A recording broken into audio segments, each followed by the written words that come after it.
নমস্কার বন্ধুরা, নতুন একটি রেসিপিতে সবাইকে স্বাগতম। আজ করলাম থোর পোলাও।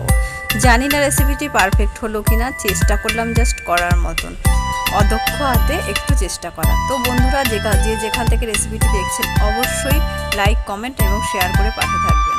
একটি বাটির মধ্যে নুন, হলুদ আর একটু আটা নিয়ে জলে গুলে নিয়েছি। ওর মধ্যে থোরগুলো কেটে ভিজিয়ে দিলাম যাতে এটার কালারটা সুন্দর থাকে। তো একটি কুকারের মধ্যে থোরগুলোকে দিয়ে একটুখানি ভাপিয়ে নিলাম। একটু লবণ দিয়ে দিয়েছি, দিয়ে এটাকে একটুখানি ভাপিয়ে নিয়েছি। একদমই অদক্ষ হাতে কাটা, তো খুব ভালো কাটা হয়নি, তার জন্য আমি একটু ভাপিয়ে নিচ্ছি। আর একদম মিহি করে কাটতে পারলে কিন্তু না ভাপালেও চলবে। আর এখানে একটা বাটিতে আমি গোবিন্দভোগ চাল ভিজিয়ে জল ঝরিয়ে রেখে দিয়েছি। কড়াইতে সর্ষের তেল দিয়ে এর মধ্যে দিয়ে দিলাম একটুখানি দারচিনি, এলাচ আর শুকনো লঙ্কা ফোড়ন দিয়ে দিলাম। এবারে এর মধ্যে দিয়ে দেবো টুকরো করে কেটে রাখা আলুগুলোকে দিয়ে খুব ভালো করে ভেজে নিচ্ছি। এবারে এর মধ্যে আলুগুলো মোটামুটি ভাজা হয়ে গেলে দিয়ে দিলাম আদা বাটা দিয়ে একটুখানি এর মধ্যে দিয়ে দিলাম 1 চামচ মতো লবণ দিয়ে খুব ভালোভাবে একটু নেড়ে চেড়ে নিয়ে এর মধ্যে 1 চামচ হলুদ, 1 চামচ লঙ্কা গুঁড়ো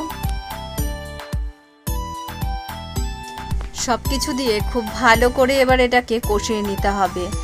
ভালোভাবে কষানো হয়ে গেলে এর মধ্যে দিয়ে দেব জল ঝরিয়ে রাখা গোবিন্দভোগ চালটা। ব্যাস, এবার খুব ভালো করে এই চালটাকেও কষিয়ে নিতে হবে। চালটা ভালোভাবে কষানো হয়ে গেলে বেশ বোঝা যাবে যে চালটা বেশ একটু সাদা সাদা ভাব হয়ে আসবে। তারপর এর মধ্যে দিয়ে দেব সেই যে ভাপিয়ে রেখেছিলাম, ভাপানোর পর কিন্তু আমি এটা জল ঝরিয়ে রেখেছিলাম। এবার সেই জলটা কিন্তু আমি ফেলে দিইনি, রেখে দিয়েছিলাম।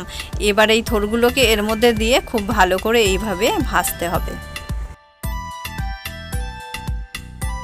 মিনিট 10 এইভাবে ভাজার পর যখন এটা থেকে পুরোপুরি তেলটা ছেড়ে আসবে আর থোরটা ভালোভাবে ভাজা হয়ে যাবে, তখন এর মধ্যে হালকা করে একটু লবণ দিয়ে দিলাম, কারণ এটা কিন্তু ভাপানোর সময়ও লবণ দেওয়া ছিল।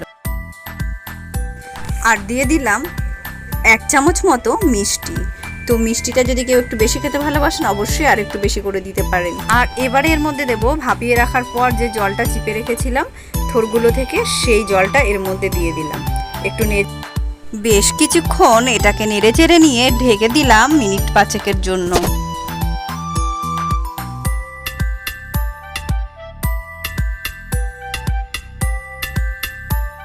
ঢাকনাটাকে তুলে দেখলাম গোবিন্দভোগ চাল আর থোর খুব ভালোভাবে মিলেমিশে একাকার হয়ে গেছে।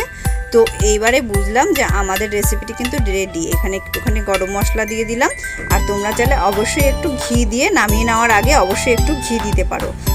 তো বন্ধুরা, যারা ইউটিউব থেকে আমার রেসিপিটি দেখছেন, যদি এইরকম আরও রেসিপি দেখতে চান অবশ্যই আমার চ্যানেলটিকে সাবস্ক্রাইব করে পাশে থাকবেন।